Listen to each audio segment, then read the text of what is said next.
தந்தை, மகன், தூய ஆவியானவர் நம்மை நிறைவாக ஆசீர்வதிப்பாராக. ஆமென்.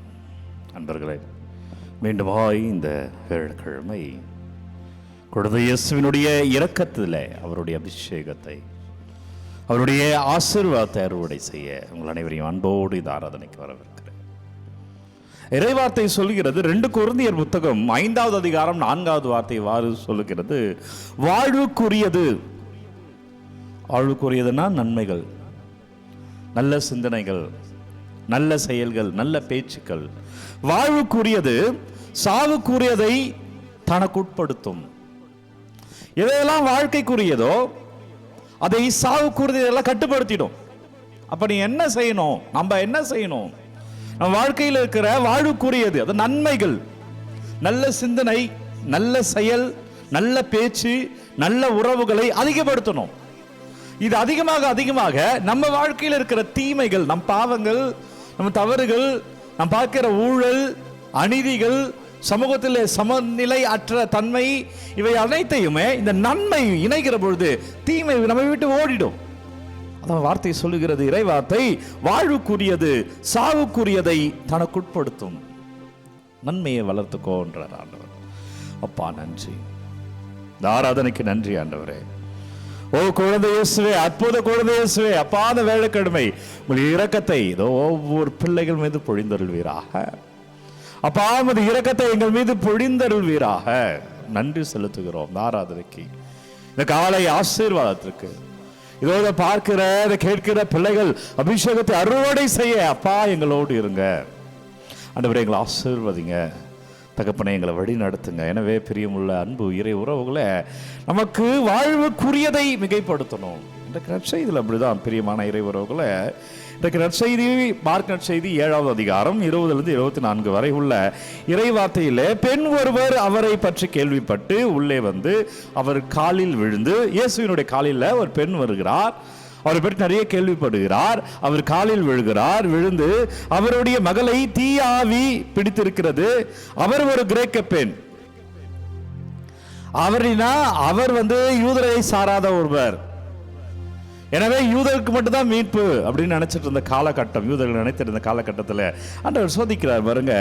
இயேசு அவரை பார்த்து, முதலில் பிள்ளைகள் வயிறார உண்ணட்டும், பிள்ளைகளுக்குரிய உணவை எடுத்து நாய்க்குட்டிகளுக்கு போடுவது முறையல்ல என்றார். இந்த வார்த்தையை, பிரியமான அன்பு இறை உறவுகளை, இந்த வார்த்தையை அவர்களுடைய மனநிலையை, யூதர்களுடைய மனநிலையை பிரதிபலிக்கிறார். என்றால் இவர்கள் நினைத்தார்கள் யூதருக்கு மட்டும்தான் மீட்பு, கிரேக்க பெண்ணுக்கு அவர் எதுவும் செய்ய மாட்டார் என்று நினைத்தார்கள். ஆண்டவர் நல்லா பாருங்க, ஆண்டவர் செய்த எல்லா புதுமைகளிலும், அவர் கொடுத்த எல்லா விடுதலை, நோயிலிருந்து விடுதலையா இருக்கட்டும், பார்வையில் இல்லாமையிலிருந்து விடுதலையா இருக்கட்டும், அது எந்த விடுதலை, மரணத்திலிருந்து விடுதலையா இருக்கட்டும், யாரெல்லாம் நம்பினாங்களோ பெரும்பாலும் நம்பிக்கையை பார்க்கிறார். நம்பிக்கை இருந்தா செய்கிறார். அப்ப இங்கேயும் நம்பிக்கையை அவர் சோதிக்கிறார், ஆனா வேறு வகையில் சோதிக்கிறார். யூதர்களுடைய மனநிலையை பிரதிபலிக்கிறார். பிள்ளைகளுக்குரியதை எடுத்து நாய்களுக்கு போடுவது முறையல்ல. ஏன்னா யூதர்கள் அப்படிதான் பிறரை பார்த்தார்கள். அப்ப அந்த பெண் அந்த இடத்துல விசுவாசத்தை வெளிப்படுத்துகிறார் பாருங்க. அதற்கு அப்பெண், ஆம் ஐயா, ஆனாலும் மேசையின் கீழ் இருக்கும் நாய்க்குட்டிகள் சிறு பிள்ளைகள் சிந்தும் சிறு துண்டுகளை தின்னுமே என்று பதிலளித்தார்.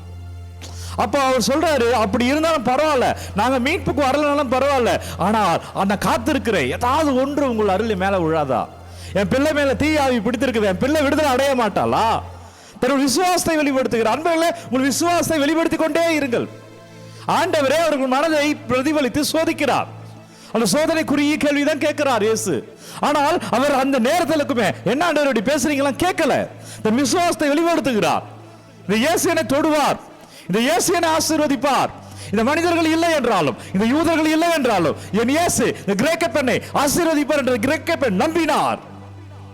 சிறு துண்டுகள் விழுமே, நான் அதை தின்பேனே, அதன் மூலமா பசியாற்றிக் கொள்வேனே, ஒரு சின்ன பிளஸிங் எனக்கு இருந்தா என் பிள்ளை குணமாயிடுவாளே என்று விசுவாசத்தை பிரதிபலிக்கிறார். இயேசு என்ன சொல்றாரு பாருங்க, நீங்க உங்க வாழ்க்கையில விசுவாசத்தை பிரதிபலிச்சுக்கிட்டே இருக்கணுங்க. எல்லா சூழ்நிலைகளும் நம்பிக்கையோட இருக்குங்க. ஜெபமாலையை விட்டுறாதீங்க. ஒரு நாளைக்கு 4 ஜெபமாலையை சொல்லி பாருங்க அன்பர்களே. விடுதலை அதிகம் அன்பர்களே, கட்டுகள் அதிகமாய் நீங்கும் பிரியமான இறை உறவுகளே. இயேசு என்ன சொல்றாரு பாருங்க, நீர் இப்படி சொன்னதால் போகலாம், பேய் உம் மகளை விட்டு நீங்கியது என்றார். விசுவாசத்தை வெளிப்படுத்திய உடனே அவருக்கு சுகம் கிடைத்தது. யாருக்காக வேண்டி வந்தாரோ, அவருடைய பெண்ணுக்காக வேண்டி வந்தார். பிடி நீங்கியது என்று சொன்னார். விசுவாசத்தை வெளிப்படுத்துங்க. நன்மைத்தனம் மிகுகிறது தான், மிகுதியாவது தான் விசுவாசம். அதான் நான் சொன்னேன் 2 கொரிந்தியர் 5:4 வார்த்தையில், வாழ்வுக்குரியது சாழ்வுக்குரியதை தனக்குட்படுத்தும். நம்ம வாழ்வுக்குரிய ஜெபத்தை கையில் ஏந்திருவோம். நம்ம வாழ்க்கையில் இருக்கிற தீமைகளெல்லாம் நம்ம விட்டு போயிடும். விசுவாசத்தை விடாதீங்க. செபிப்போம். நன்றி அப்பா, வல்லவரை நன்றி, நல்லவரை நன்றி. ஓ அற்புத குழந்தை இயேசுவே, ஆசீர்வதிப்பீராக. அப்பா, உமது கிருபை எங்கள் மீது பொழிந்தல்வீராக. அப்பா, வல்லமை எங்கள் மீது பொழிந்தல்வீராக. ஜெபிக்கிற ஒவ்வொரு பிள்ளைகள் நன்மை எங்களுக்குள்ள பெருகும்படியா சொல்வதுங்க. என்னவெல்லாம் விண்ணப்பங்களை அனுப்புகிறாள் உங்க பாதத்தில் சமர்ப்பிக்கிறேன் ராஜா. பிள்ளைகளுக்கு விடுதலை தாங்க. அனுப்பப்படுகிற ஒவ்வொரு விண்ணப்பம் ஆசீர்வாதம் மாறுவதாக. பிள்ளைகள் வல்லமை அறுவடை செய்வார்களாக. அப்பா, தொடுங்க, வழி நடத்துங்க, ஆசீர்வதிங்க. இளமையான நிற்கிறனே ஆண்டவர் உங்களை தொடுகிறார். ஆண்டவர் உங்களுக்கு விடுதலை தருகிறார்.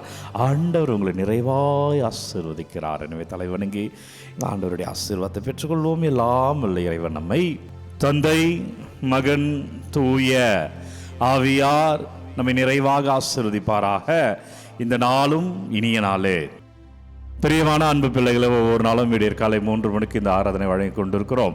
யாருக்கு தேவை நினைக்கிறீங்களோ அவர்களோடு இந்த காணொலியை பகிர்ந்து கொள்ளுங்கள். உங்கள் விண்ணப்பங்களை கமெண்டில் அனுப்புங்க. உங்களுக்காக நான் தொடர்ந்து ஜெபிக்கிறேன். God bless you. Take care.